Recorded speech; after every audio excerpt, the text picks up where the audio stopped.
Nós vamos abrir a palavra de Deus em Neemias, capítulo 5. Nós vamos ler todo o capítulo. Se der tempo, a gente expõe todo, senão a gente deixa alguma parte para a semana que vem. Eu vou ler, os irmãos podem permanecer assim como estão. A palavra de Deus nos diz assim: foi grande, porém, o clamor do povo e de suas mulheres contra os judeus, seus irmãos. Porque havia os que diziam: somos muitos, nós, nossos filhos e nossas filhas, que se nos dê trigo para que comamos e vivamos.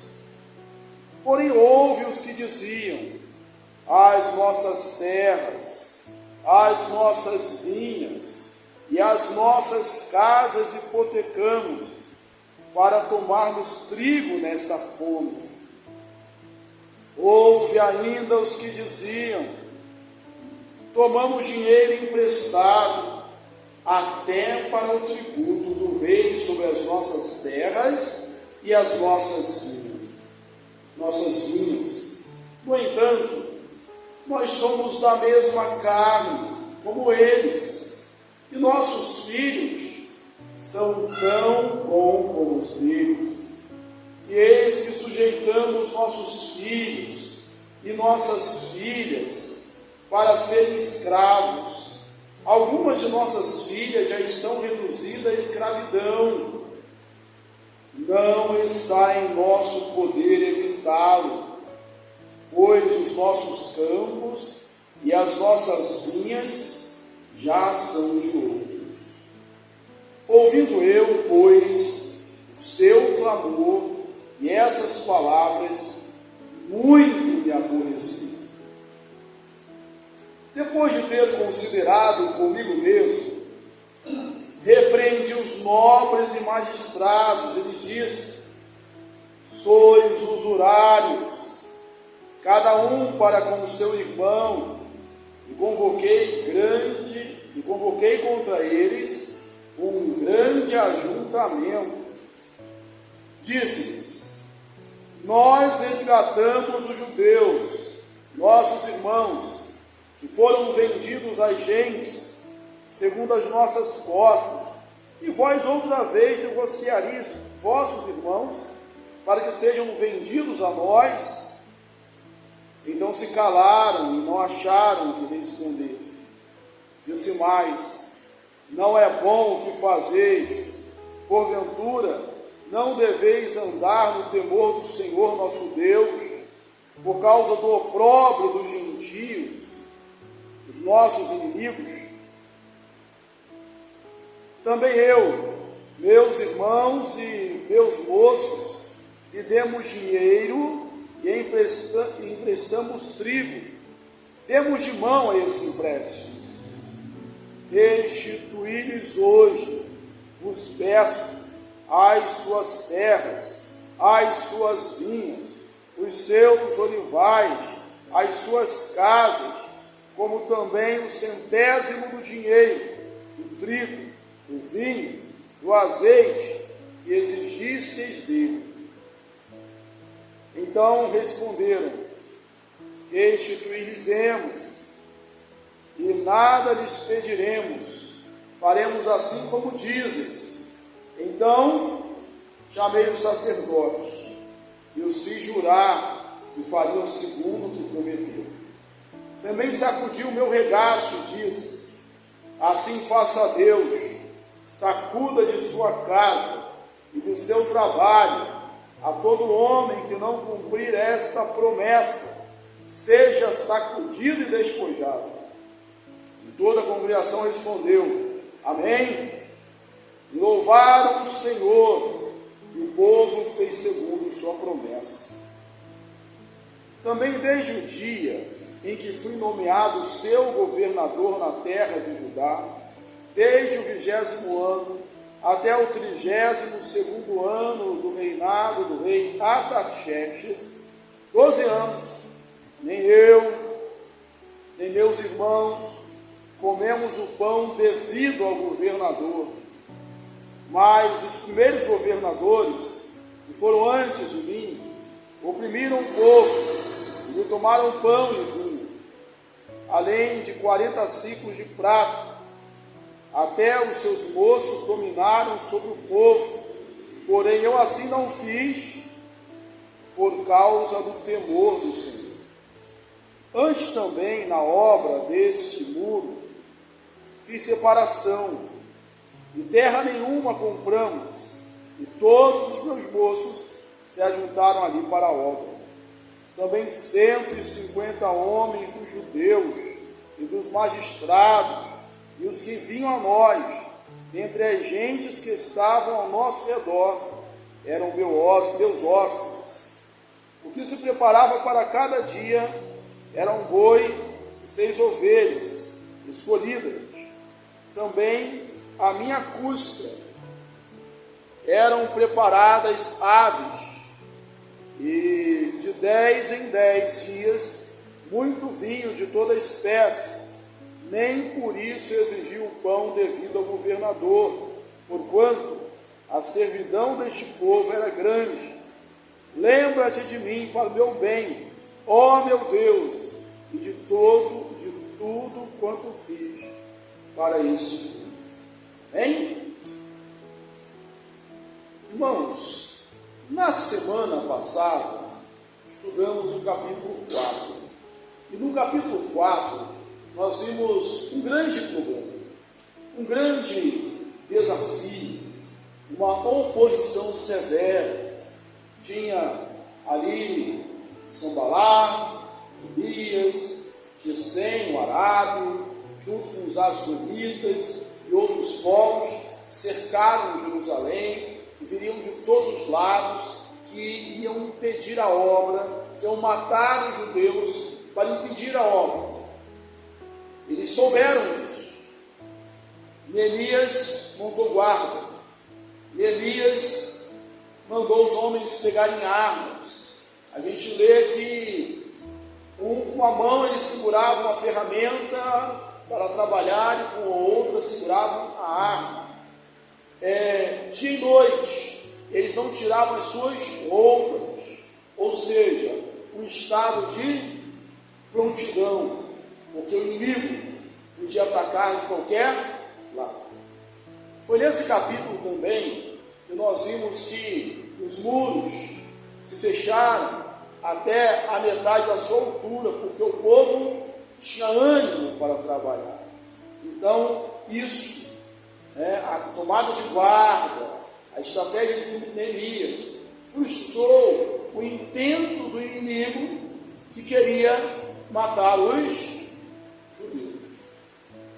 Mas a luta, ela não acaba, ela continua. E às vezes o inimigo muda de face, muda de estratégia, mas ele é o mesmo, o seu perigo é o mesmo. O ataque no capítulo 4, ele vinha de fora. Agora, no capítulo 5, nós temos um ataque, um perigo que vem de dentro. Contra esse perigo, não adianta levantar muros. Contra esse perigo, não adianta botar barricadas. Contra esse perigo, não adianta pegar em armas. Contra esse perigo, não adianta botar guardas. Porque esse perigo está dentro dos muros. Esse é um perigo interno. Irmãos, os nossos problemas internos são tão perigosos e às vezes mais perigosos do que as ameaças externas. De onde vinha o problema agora? Se você observar, o texto começa assim: e uns diziam, outros diziam, e ainda outros diziam. Havia uma reclamação, digamos que quase que generalizada. Qual era a reivindicação desse povo? Qual era a luta né, a demanda deles. Nós não podemos trabalhar. Neemias, nós não podemos continuar a trabalhar. Não dá para trabalhar assim. Nós estamos morrendo de fome.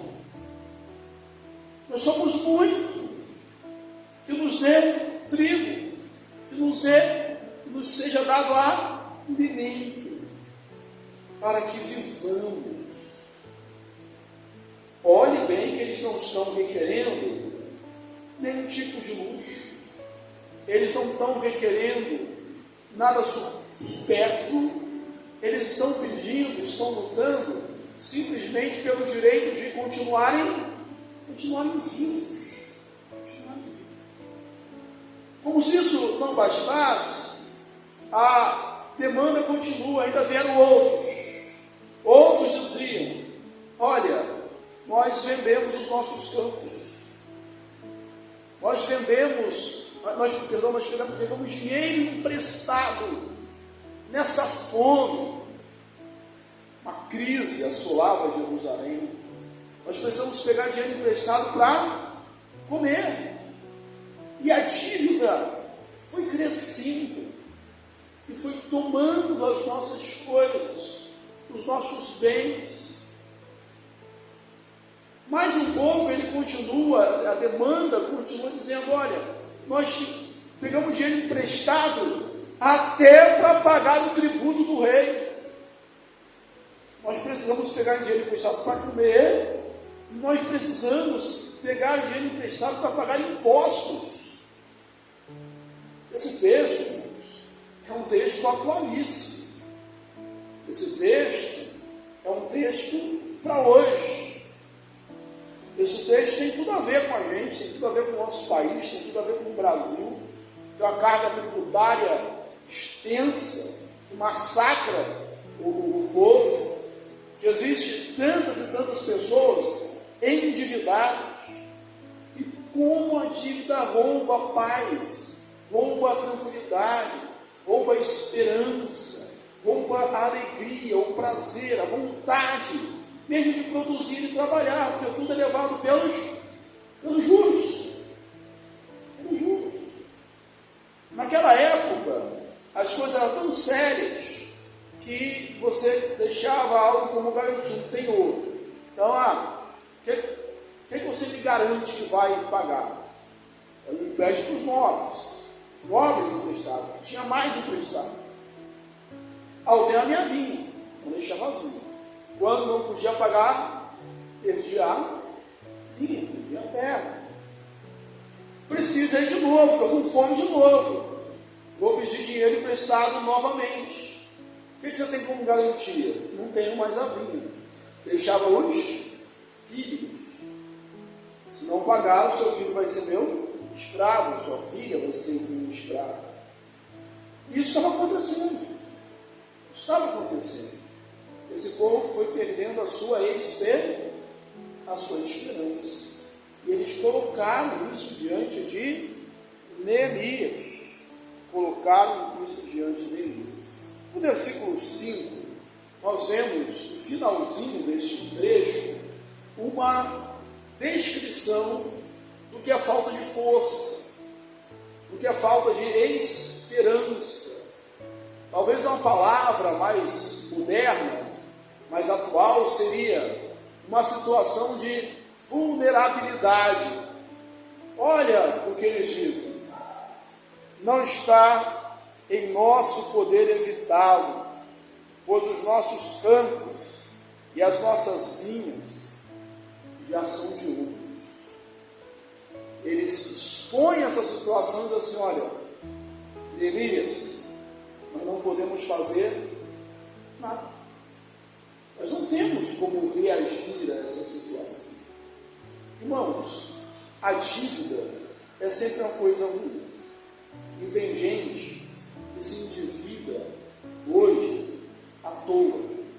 Não é para comprar comida, é porque gasta demais, é porque não se controla, é porque não planeja. Nós cristãos precisamos pedir a Deus sabedoria, que Tiago diz que Ele dá, gente possa economizar, para que a gente possa guardar.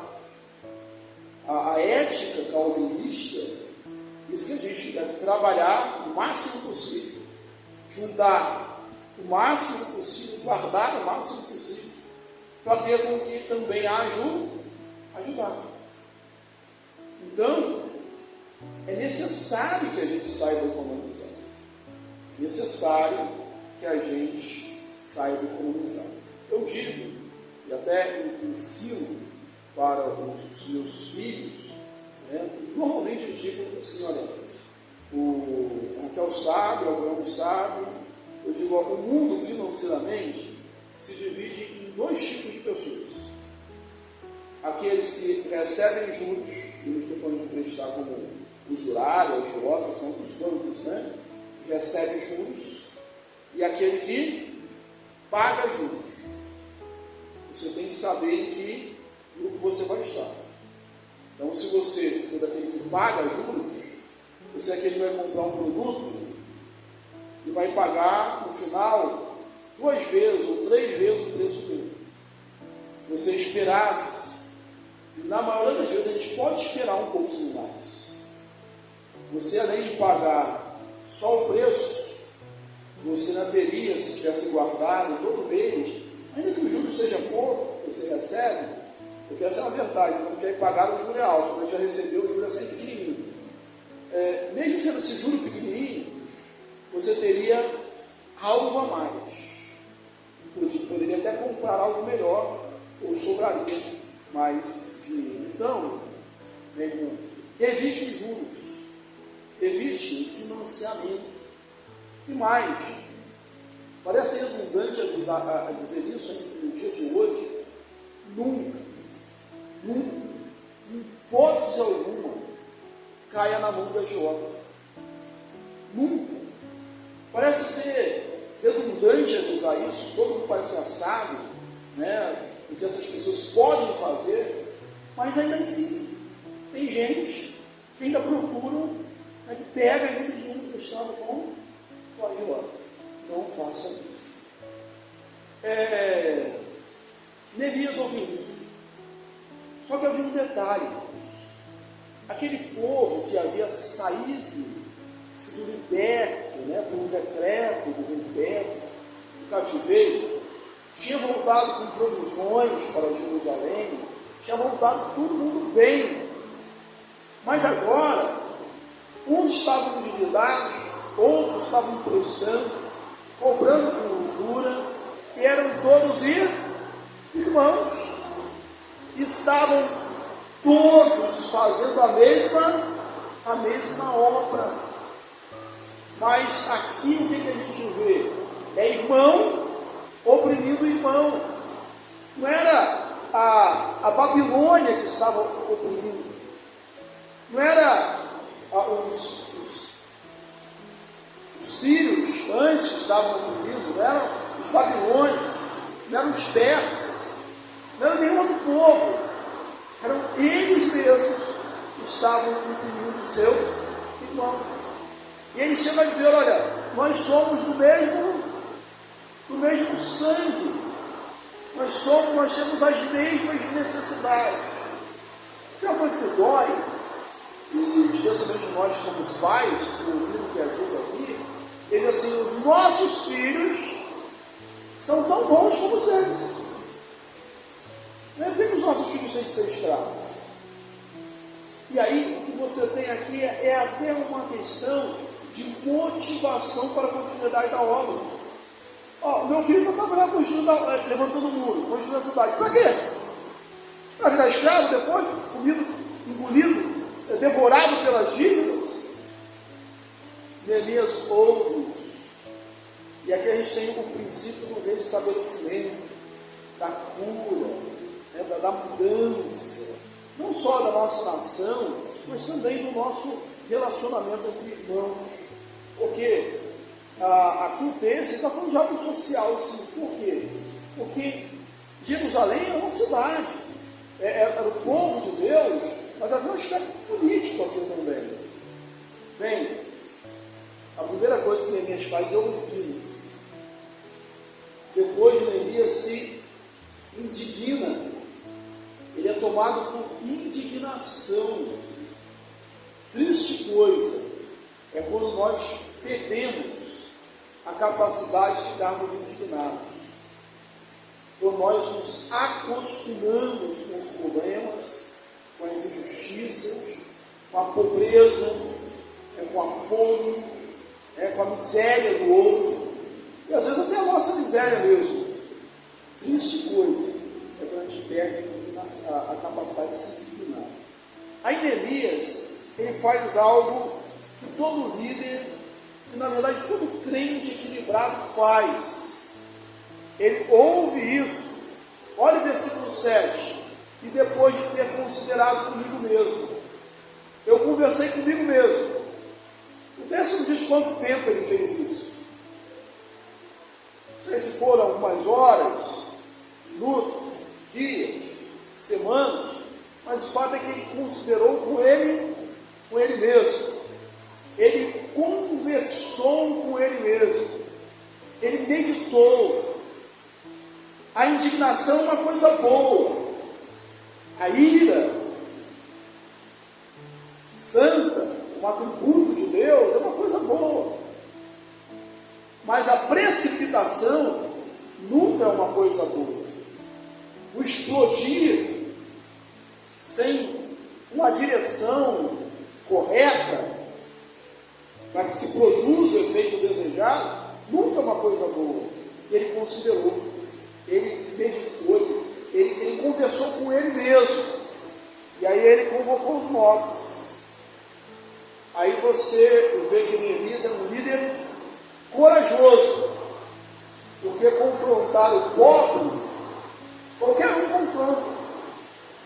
Agora, confrontar os nobres, os ricos, os poderosos, é outra. E qual foi o teor dessa confrontação? Decorrida aí da indignação, do aborrecimento de Neemias. Ele diz assim: olha, vós sois usurários.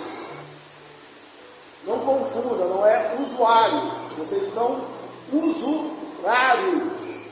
Vem da palavra usura. Nós temos um salmo com essa palavra. É o cidadão dos céus. Quem é o cidadão dos céus? Salmo 15. É aquele, entre os atributos que o cidadão do céu tem, é aquele que não empresta o seu dinheiro com usura. O que é usura? Juros.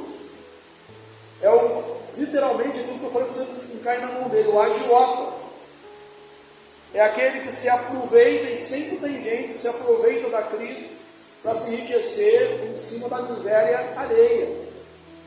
Então Neemias diz que eles são isso.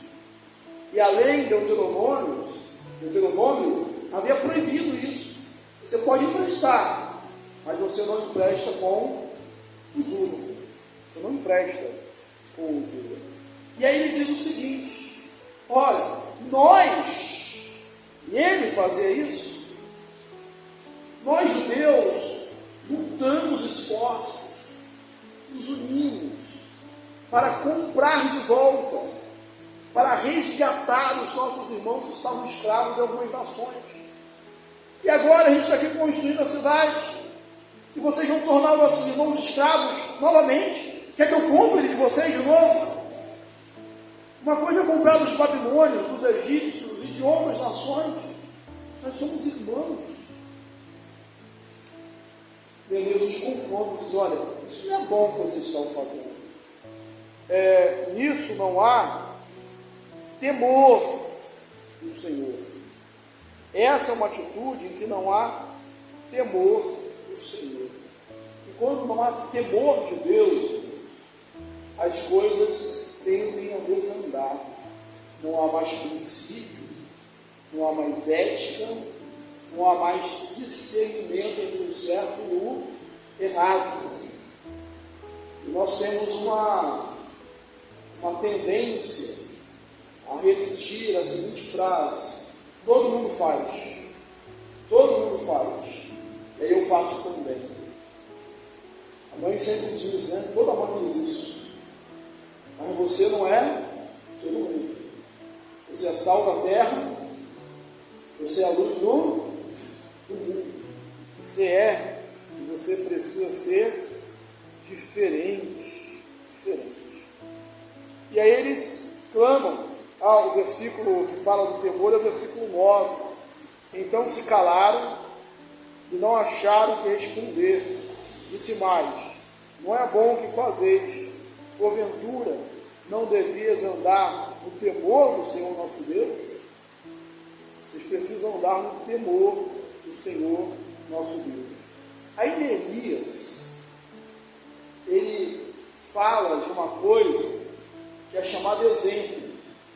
Champlin, no comentário dele, comentando outro texto, não era esse, mas eu lembro muito dessa frase. Ele diz assim, que um pai deve 3 coisas aos seus filhos.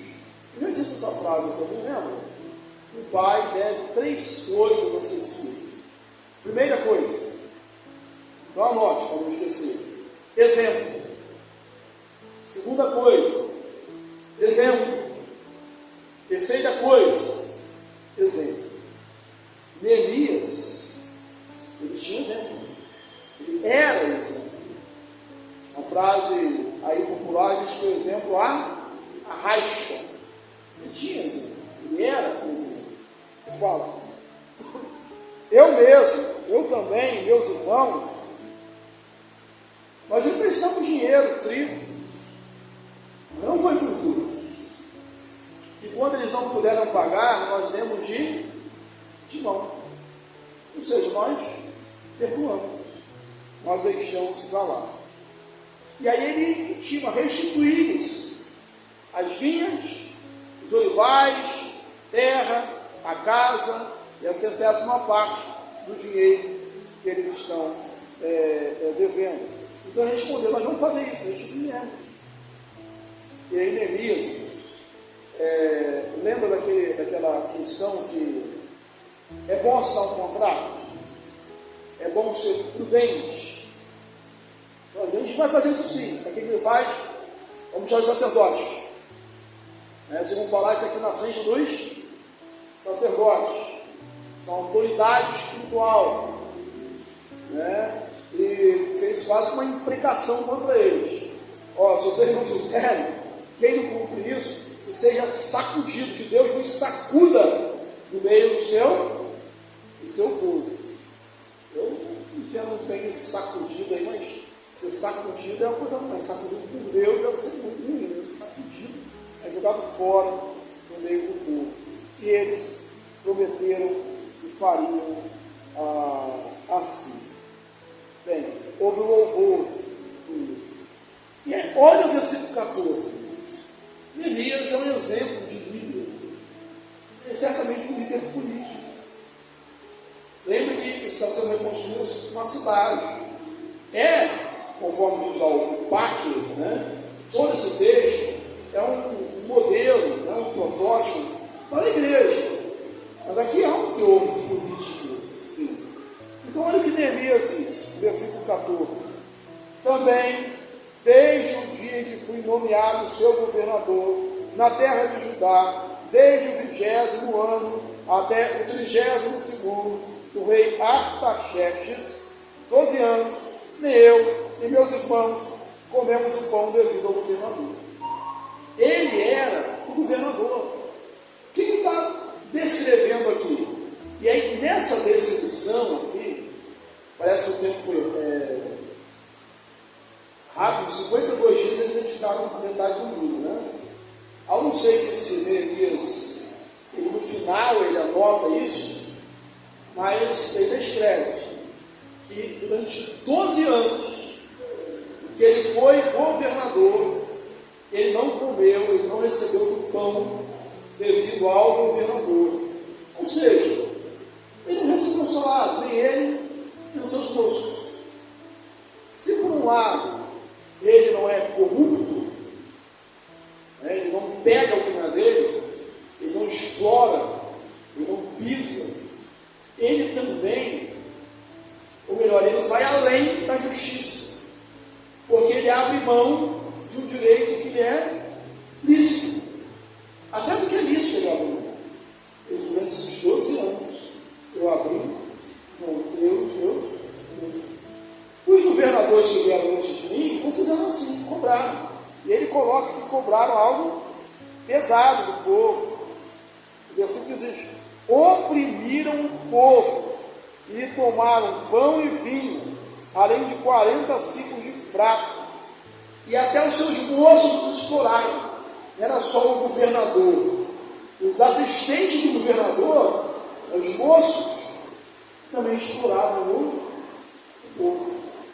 Lembra que quando eles foram reclamar com Neemias, eles falavam assim: nós tínhamos que pegar dinheiro emprestado até para pagar o tributo do rei, até para pagar imposto.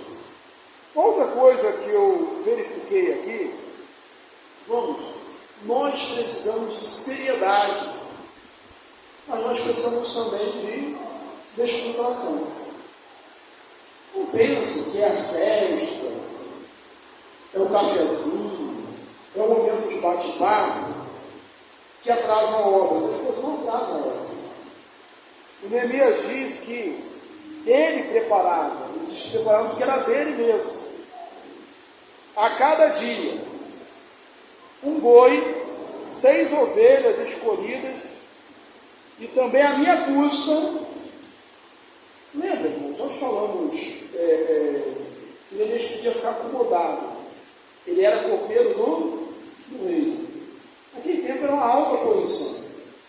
Ele não precisava se incomodar com a desgraça, a miséria dos judeus de Jerusalém, que ele nunca tinha visto. Ele podia continuar vindo. Ele tinha muito dinheiro. Durante muito tempo ele sustenta, ele faz isso, olha, todo dia um boi de 6 ovelhas, sustentava ali e atende para isso aqui, ó. E de 10 em 10 dias, muito vinho, de toda espécie, nem por isso exigiu o pão do governador. Às vezes não exigiu, mas estou destacando que ele, de vez em quando, fazer uma festinha, o pessoal chama de um happy hour, né? Um momento de descontração. Isso é importante. Tem crente que é tão espiritual, que às vezes quando a gente fala desse momento de confraternização na igreja, de comunhão, que é tão importante, eles logo vêm com aquela conversa: essa igreja, o pessoal só vai na igreja para comer. A igreja agora é só um lugar de festa. Esses momentos são muito importantes.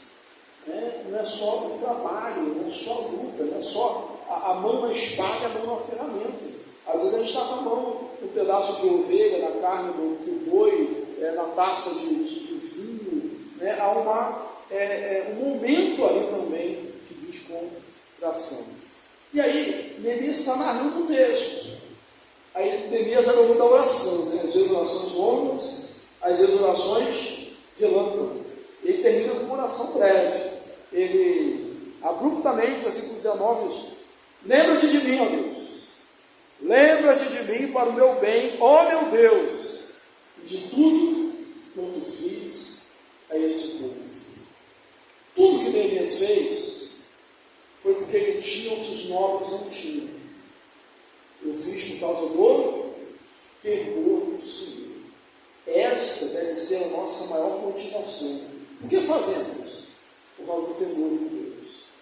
E porque nós temos um preço, um prêmio, ou, vamos dizer, de Paulo, de João, uma coroa melhor, maior, um prêmio maior.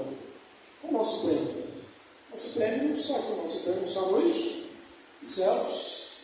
Senhor, lembra-te de mim. Das mãos do Senhor nós vamos receber. Isso é melhor do que o pão do governador, é melhor do que aproveitar as circunstâncias para o enriquecimento. Lembra-te de mim, ó Deus, de tudo quanto fiz a esse povo. Que Deus abençoe. Deus guarde o nosso coração, que a gente seja um exemplo como Neemias, que a nossa voz chegue, a nossa influência aos governadores, aos políticos, prefeitos,